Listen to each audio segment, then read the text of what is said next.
The Last Show with David Cooper, where we utilize non-linear reverse, inverse, backward thinking protocols. It sounds like this. If you've ever worked at a large corporation, you've probably had to do cyber security training. You know, one of those horrible courses your company makes you do. And if you don't do it, you get an email saying you got to do it. And it's like an insult to your intelligence. I don't know if after any of these quizzes, I'm actually a more safe employee from a cybersecurity standpoint.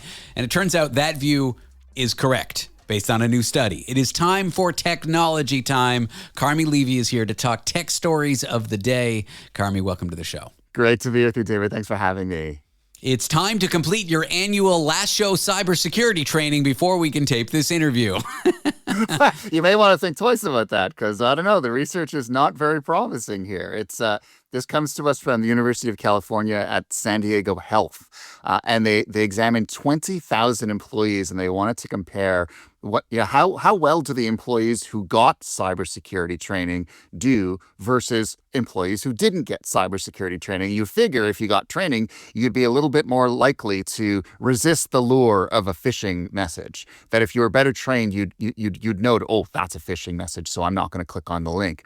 Well, as it turns out, that is not the case. As it turns out that in some instances, people who'd been trained were very slightly less likely to click on a phishing link than those who are untrained. But in other instances, the people who were trained were actually more likely to click. And what's even more upsetting about this is that it doesn't matter how long ago you had the training. In other words, whether you had the training a month ago or 6 months ago or a year ago, you still weren't any smarter. You still weren't any better at figuring out that, yeah, this is a criminal thing. I shouldn't bite. It's depressing because for years I've been saying, well, we need better training. And now we have research that shows maybe it isn't all it's cut out to be. I remember I once worked at a moderately sized tech company, maybe 500 people, and I got an email from the CEO who I kind of knew, but she wasn't my buddy. She wasn't someone I'd be in meetings with all the time. And I just get this email like, hey, David, I wanted to meet with you. Click this link to pick a time on my calendar. And I clicked it and it tried to get me to log in to my email. And I looked at the domain name and it wasn't Gmail or Google Apps or whatever. And I was like, okay, this is a scam. And then I just didn't think anything of it. About a week later, we had a company-wide meeting. An outside firm had been retained to check how good the employees were with their cybersecurity training. And we all had to have them. God. 6 or 7 employees put in their password, because when the CEO sends you an email, you got to respond. You got to respond. That's right. Yeah. And yeah, fortunately, it was a firm that the company had retained to see how vulnerable we were. It wasn't actual hackers, but someone could have broken into our company's, private servers, stolen our financial data, wreaked havoc, created havoc. Yeah. And yeah, it's just wild. And I remember if you didn't do these trainings, your boss would get an email. And then if you didn't do them, your boss's boss would get an email. And it would keep on bubbling up. And I remember I managed some people and I would get these emails. I'm like, dude, just do the training. I don't want to get in trouble. You're going to get me in trouble if you don't do the training.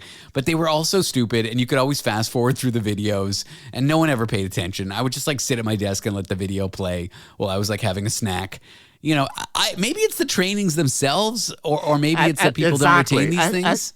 And that's the thing. As you're describing your experience, I'm sitting here and I'm nodding because it's exactly my experience as I've, at various stages in my career, worked in corporate settings. They all follow the same approach. And they'll send out messages that are, it's almost like secret shopper. They're designed to catch you. And if they do catch you, well, then, now you have to go take additional supplemental training. It punishes you for not knowing up front what to look for. And I just think this method doesn't work. And I think this research shows that it's not that cybersecurity training is bad. It's that the kind of cybersecurity training that we're being given is terrible, and companies think that that's enough. And so we need a better approach. It needs to be more interactive. It needs to be more case-based. It needs to be more get experts into a room with people and don't try to trick them at their desks, but actually work through it with them in interactive workshops and use better methods of training to keep up with the fact that cybersecurity risks are evolving as well, and the training is not keeping up. So I think that's it, is that it's not that we should just give up on training, but, corporate leaders, give your head a shake because the tools that you're using to raise your people's cybersecurity IQ simply aren't cutting it, and this research proves it. I want to go to our next story because it's a fun one. It's an odyssey. It involves a smart vacuum cleaner, okay? This guy, this dude, this engineer, this nerd has a smart vacuum cleaner, and he realizes it's collecting data. So he tries to mess with it a bit to try to get it to collect less data. The manufacturer then issues a kill command to his vacuum, to which he revives it with custom hardware and custom code. So now this thing can run in a way that he wanted. It was his device. The manufacturer tried to stop him. It's sort of like a David and Goliath story in a way. It really is. And, the term that we want to keep in mind here is the right to repair, because for years, big companies that sell us hardware have been fighting for the proprietariness of their technology. In other words, they don't want you to fix your phone if it breaks or if it gets slow after a few years of use. They want you to buy a new one. They want to control the process. They don't want small time repair shops cracking open their devices and fixing them. They want to own that entire process and the revenue that goes along with it. And so in this case, here it is. It's called the iLife A11 Smart Vacuum. This engineer discovers that, oh my God, it's collecting a lot more data. And he looks into the logs and the telemetry data, and he realizes it's collecting a lot more information that it probably needs to keep his house clean. So of course, he decides to stop that process from happening and gets punished with a kill command from the company. But this guy's an engineer. He was able to dig into the logs and he fought back. And he reactivated his device. He found the actual kill command in his logs, and he removed it, and he reactivated his vacuum. I think this illustrates that, and we've seen a number of cases in the U.S. primarily about the right to repair, and consumers have been pushing back against this abusive behavior by these companies who are collecting huge amounts of information and punishing any one of us who dares say no. I say good on this guy, and this is one of the stories where we should be rooting for the little guy. It's nice to know that David wins one against Goliath, and I'd like to see more of this happening. I remember we talked about this about a year and a half ago with Spotify's car thing. This was a device. Yeah. It was like a touchscreen device that Spotify sold. And then a few years later, they decided they wanted to discontinue it. So they just killed the device. And everyone was left with these touchscreen, tablet-y looking things with like a knob on it and some buttons that just wouldn't work anymore. And I'm like, these are all going to go to the dump. And Spotify wouldn't really release the code so that developers could create their own software. I think they ended up being able to. There's something called Desk Thing now. It's like an open source whatever. But it really, like old iPods, you can still get these devices to work, but the manufacturers kill them as part of their obsolescence plan. And developers can revive them and create their own software if only they have the schematic or the operating system specification. I'm kind of just using jargon here, but basically the instructions to write their own software. And I guess that's what this person did with the vacuum, because the manufacturer tried to kill it. But it happens with our technology products where manufacturers disable them when they're out of life, when they're at end of life. And they shouldn't do that. We should have the right to put software on old devices. They might not run great, but they should still keep running. Absolutely. You buy a piece of hardware, and just because the company says after 3 or 4 years it's ready for the dump and you don't have any recourse, that shouldn't be your problem as a consumer. If you want to repurpose that device and keep using it and squeeze a few more years out of it, that should be your absolute right. The company has no provision to force you otherwise. We already have an e-waste problem. Corporate America, big tech is making it worse by behaving in this way, and that's got to stop. When we come back, a new airplane rivaling the Concorde has taken its flight. It's NASA's Supersonic jet. I'm excited. Hopefully I can get on one at the airport, if only there's air traffic controllers that are getting paid, but that's a conversation for another day. We'll tell you all about this new supersonic plane and what you need to know about it with Carmi Levy in just a few moments. It is time for Technology Time. Carmi, were you ever on the Concorde? I wasn't, but I was on my uncle's boat in Long Island, and I looked up and I saw it on approach to JFK. I was just a kid then, and it was one of those transformative moments. I was enchanted by the Concorde from that point on. I think that was the moment that I became interested in aviation and the technology that makes these things fly.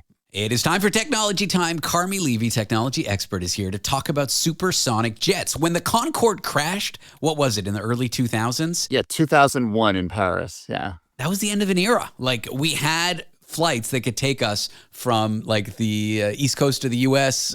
Did they even ever run out of Toronto? I don't think they did, but out of New York. No, but there were Concorde did show up at the Toronto Air Show one year. I do have photos and videos of it flying over Lake Ontario, but no, it never flew commercially or scheduled service out of Pearson. But yeah, you could get from JFK to like Paris or London in what, like 3-4 3 hours? hours, yeah. It was wild. End of an era. It's wild to me that in 20 years there hasn't been anything. That's what's kind of sad about it is we went from having a time in history when we were capable of flying supersonic commercially to now we can't. It was almost like a downgrade in technology. And the reason why was that in its original form, the Concorde was not economically sustainable because it generated sonic booms. I mean, it also used a lot of fuel, was incredibly expensive to both develop and operate, but it also generated sonic booms. So they couldn't fly it over land supersonically. They could only fly it supersonically over the ocean. And because of the range of the Concorde, the only routes that were viable were New York to London or New York to Paris, that kind of thing, like transatlantic. So the economics just never worked out. They kept it flying for as long as they could. But after the crash, when they had to redesign it to be safer, the economics got even worse. It lasted a couple of years, and that was that. So now NASA has this plane. It's called the X-59 Quest, and it stands for Quiet Supersonic Technology. And the basic theory is why don't we try to use technology, the shape of the plane, to replace the sonic boom with what they call a sonic thump. So it's much softer. It's much less intrusive. It doesn't scare the bejeebers out of the dog. It doesn't shatter your windows. And so this thing, they've been developing it for years. It's based on different pieces. Like every X-plane, it's sort of cobbled together from other technologies. And it looks almost looks like a platypus. This sort of big, long nose, very sort of small wings. It looks like almost like Buck Rogers from the future. And it flew for the first time last week. And the plan is to test it over certain communities. They're going to put down a bunch of audio sensors in these communities. They're going to hand out surveys to the people who live there. And then they're going to fly the plane on certain tracks over these areas. And they're going to measure the sound and they're going to get feedback. And then from that, they're going to determine, does this technology work? Because if it does, they're going to take the data from this program and they're going to hand it over to companies that build airplanes and say, now go build supersonic planes that incorporate this technology. Boom Overture is one such company. They're in fact developing something, or Boom is the company. They're developing the Overture. They've already test flown the XB-1, which is their smaller version of it. And they're going to incorporate this data into this commercial plane that a number of American airlines, including Delta, have already ordered. And so this could mean almost like a return of the Concorde in a somewhat different form, but an even better form because it won't be limited to transatlantic flight. It'll be able to fly anywhere, maybe into Toronto or across Canada, because Lord knows we could use it. Yeah, that was a big thing about the Concorde. It could only really go fast over the ocean because it was so loud. Like that last leg and that beginning leg of the plane over land, of the plane's journey over land. Got to go slow, yeah. Had to go slow. Now, keep in mind, this is like a single-seater. This is not a commercial jet. This doesn't house 300 people, but it's a stepping stone. And if they get the tech right in a small plane, it's reasonable to believe they could incorporate it into a bigger plane. And someday in the distant future, or maybe not so distant future, you and I could get from Toronto, I'm in New York, to London in 3 hours. Wouldn't that be right cool? On. Exactly. And sort of the key is in the name of the plane. It's known as the X-59. That X is important. It's an X-plane. And X-planes, the first X-plane was the X-1. Chuck Yeager flew it, and he was the first one to fly supersonically. So X-planes have always been experimental. It stands for experimental. They're created by the government. In this case, Lockheed Martin's Skunk Works built it. The same folks who built the SR-71 Blackbird, the U-2. This is like science fiction stuff. And so the way it works is governments will build, or the U.S. government particularly, will build an X-plane and test out new technologies that then get incorporated, released into the public domain, incorporated into planes that you and I fly. So when you fly, a typical commercial jetliner, it incorporates technologies that were developed on earlier generations of X-planes. And so this is the latest version of the X line. It'll be cool to see where this technology goes. All right, let's go to this video game streamer, okay? Like platforms like Twitch and YouTube where people play video games and thousands, in some cases millions of viewers just watch people play video games. Well, this one streamer was playing pirated Nintendo games and Nintendo wasn't too happy about it. And he just sort of taunted them saying, I can do this all day. Nintendo pursued legal action. And tell me about it. He seems like a funny character, even though he's like, what he's doing is illegal. His real name is Jesse Kagan. He goes by the name of Every Game Guru, and he was a pretty big online streaming gamer. He had a pretty big audience, and he, on a number of occasions, he would play a number of games from Nintendo that had not yet been released, but they had leaked. So imagine streamed games that had been released, and he did this about 50 times in total, about 10 games that Nintendo had not yet released to the public. And so that's bad enough. But then what he did was he sent the company a letter saying that he has 1,000 burner channels to stream from and he can do this all day. And then when Nintendo's lawyers threatened him, he sent them a note on Facebook saying, should have done more research on me. You might run a corporation, but I run the streets. And so this guy was almost asking to be caught, asking to be prosecuted. And sure enough, Nintendo did, in fact, go after him. He has now been fined in court $17,500 for 2 counts. I want to pause there because when you think of companies, billion-dollar companies like Nintendo, you think when they're going to come down on people, the lawsuits are going to be so silly. They're going to be these insane amounts. But I actually think like it's pretty reasonable. Like $17,000 to the average person is a fair amount of money. But probably this live streamer with a decent sized audience can afford 17 G's, but at the same time, that's going to hurt them. It's kind of interesting they didn't go for like 10 billion, you know? They just went for like a reasonable sum.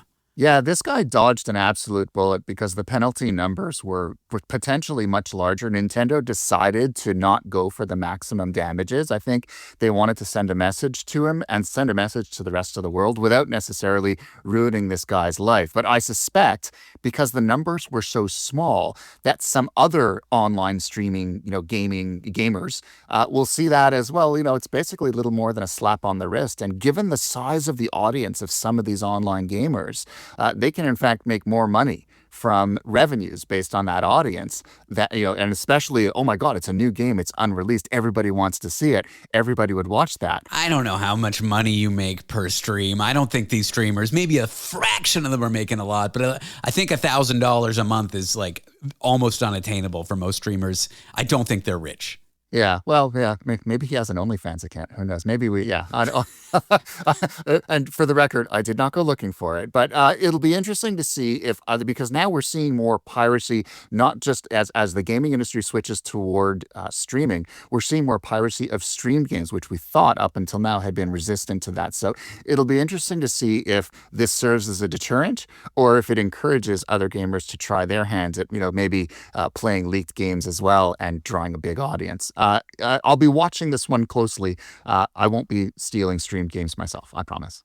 It's also a fine line, right? Like these video gaming companies probably benefit a lot from streamers. It creates buzz, creates interest in their games. And so coming down with just a reasonable fine like this, not a $10 million fine instead of 17 G's, I don't think it's that bad a strategy. I mean, Nintendo is smart. They want their players to love them. They're like the lovable gaming company.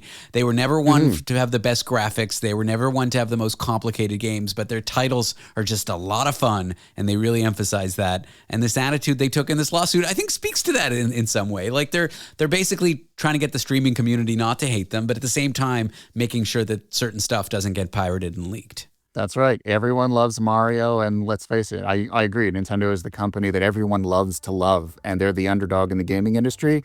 I think if you use a sledgehammer to go after your gamers, that kind of goes against the brand. So probably a good call on Nintendo's part. And Carmi Levy, the tech analyst, everybody loves to love as well. Carmi, thanks for being on the show. I appreciate your time. Thanks so much, David. Great being with you.